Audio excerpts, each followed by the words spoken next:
The following opinions are solely those of BoatTEST.com and its test captain. This is Jason Wood at BoatTEST.com. Today we're going to take a look at the new Formula 400 Super Sport Crossover, another boat in this builder's fleet of game-changing crossover designs. Let's see how she performs and take a look at her operating features.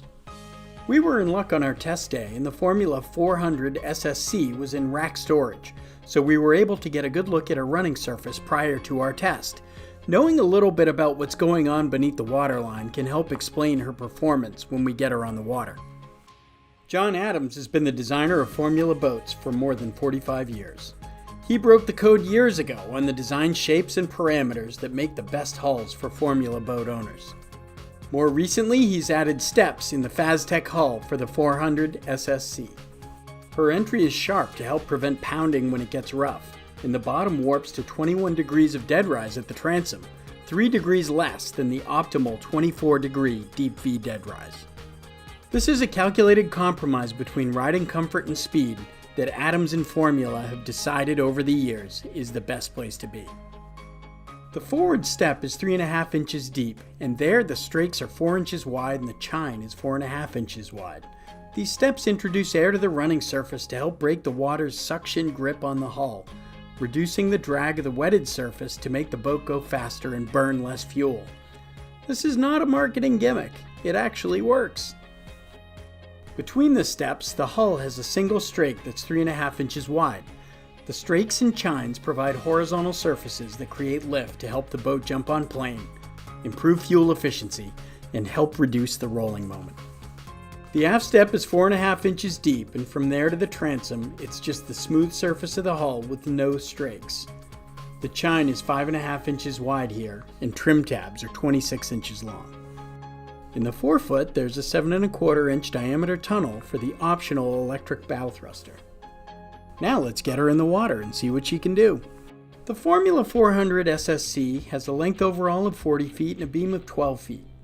With an empty weight of 23,700 pounds, 400 gallons of fuel, no water, and 3 people on board, she had an estimated test weight of 26,705 pounds. Powered by 4 350 horsepower Mercury Verado outboards turning Rev 4 14 5/8 by 19 props, we reached a top speed of 61.1 miles per hour at 6,430 RPM. Best cruise was at 5,500 RPM and 50.8 miles per hour. It was at that speed that the 73.9 gallon per hour fuel burn translated into 0.7 miles per gallon and a range of 247 statute miles. The Formula 400 SSC accelerated from a dead stop and got on plane in 4.7 seconds, went from 0 to 20 miles per hour in 8.4 seconds, and on to 30 miles per hour in 12.5 seconds. The Formula 400 SSC has the high-speed handling we've come to expect from this builder, with a confidence-building inward lean to bank through hard turns at speed. It's always wise to look carefully before executing turns like these, especially when there's a mosquito fleet of personal watercraft around. At slow speeds, the Mercury joystick piloting for outboard system makes light work of precise maneuvers as the outboards independently direct thrust proportional to the movement of the joystick. That bow thruster helps when wind or current try to play havoc. Formula has racing in her DNA, and that extends to the helm, where a 3-position helm seat serves a wide dash. The dashboard has loads of command and control function within reach. A pair of widescreen Raymarine Axiom XL multifunction displays are set into Formula's liquid black floating panel dash. The joystick piloting for outboards unit is well placed prominently forward and above the binnacle. The trim tab controls are near the throttle and shift levers, as is the remote for the electronics. The Mercury SmartCraft Vessel View display puts all engine management functions on one screen for ease of use, and the Mercury Verado outboards have plenty of add-on features to dial in the efficiency and performance. We wouldn't mind seeing the joystick for the bow thruster positioned closer to the outboard joystick, as those two controls would likely sometimes be used in tandem. There's a dedicated separate button for the horn. Rocker switches operate many electrical functions. A power sunroof is controlled from the helm dash rockers or from the Raymarine digital switching touchscreen integrated into the helm multifunction display. The system operates all the electrical switching and can even be accessed through an available iPad. The breaker reset panel is in the helm footwell, which makes it hard to read the labels. I'd rather see it mounted higher somewhere else. Next to that is a hatch that gives access to components of the LaunchPort digital switching system. The locking glove box has USB connections to plug in devices, as well as card slots to connect cartography to the chart plotter. There's a tray for phones directly below.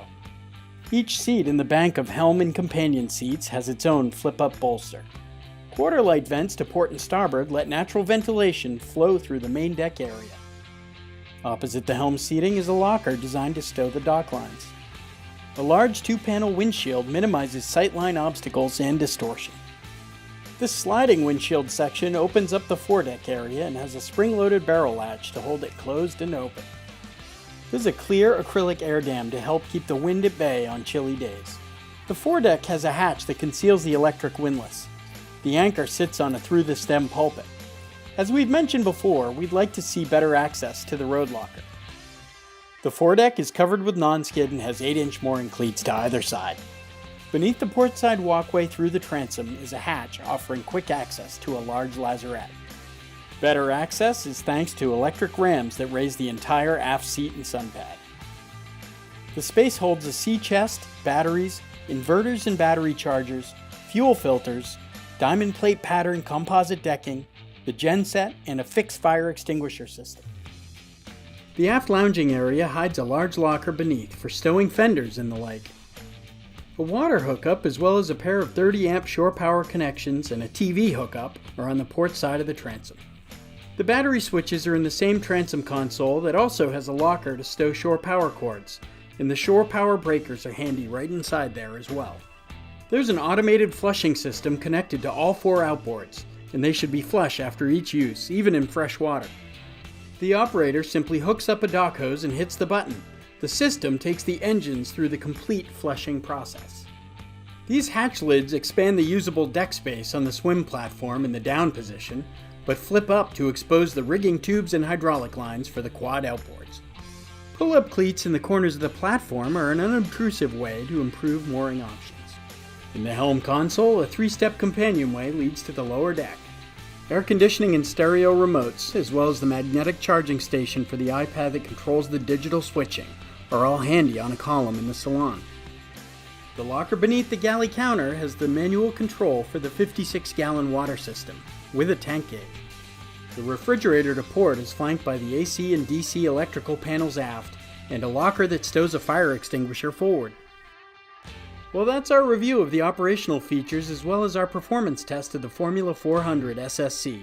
But she's got a lot more to see as far as comfort features and amenities, so be sure to see our other video. Until then, this is Jason Wood for BoatTEST.com.